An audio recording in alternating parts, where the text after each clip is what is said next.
اور میرے پیارے ساتھیوں، السلام علیکم ورحمۃ اللہ وبرکاتہ۔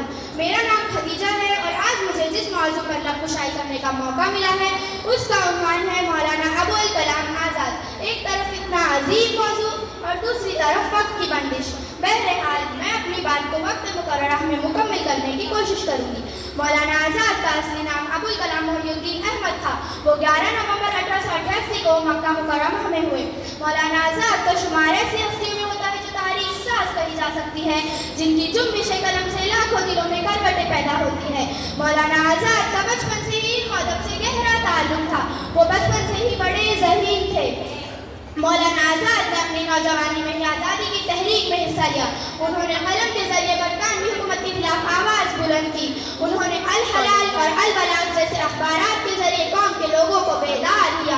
ان کی تحریکوں سے نوجوانوں کے دلوں میں ایک جذبہ پیدا ہوتا تھا۔ انگریزی حکومت ان کے الفاظ سے خوف زدہ تھی، اس لیے انہیں کئی مرتبہ قید و بند کی سہولتیں بھی جھیلنی پڑی، لیکن وہ اپنی چیز پر ڈٹے رہے۔ انہوں نے کبھی ہار نہیں مانی۔ انہوں نے ہندو مسلم اتحاد پر بھی خوب زور دیا۔ وہ کہا کرتے تھے، ہندوستان کی طاقت اس کے اتحاد میں ہے، نفرت میں نہیں۔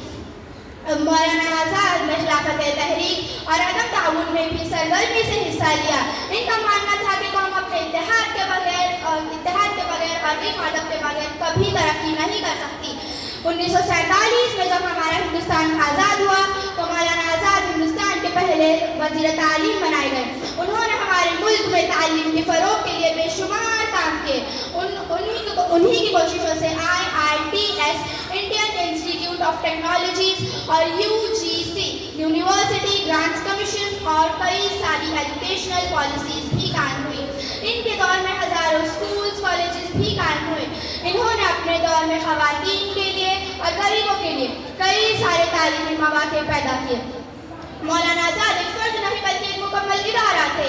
ان کی زندگی ہمیں سکھاتی ہے کہ علم کی روشنی ہی جہالت کے اندھیرے کو مٹا سکتی ہے اور اتحاد کی طاقت ہی تقسیم کی کوششوں کو ناکام بنا سکتی ہے۔ مولانا آزاد نے کبھی فرقہ ولایت کے سامنے سر نہیں جھکایا۔ مولانا آزاد کی وفات 22 فروری 1958 کو دہلی میں ہوئی اور ان کے انتقال کی وجہ بریک دماغی فالج تھا۔ میں اپنی تقریر کا اختتام کرنے سے پہلے ایک شعر پیش کرنا چاہوں گی۔ عقابی روح جب بیدار ہوتی ہے جوانوں میں، عقابی روح جب بیدار ہوتی ہے جوانوں میں، نظر آتی ہے اس کو اپنی منزل آسمانوں میں۔ شکریہ۔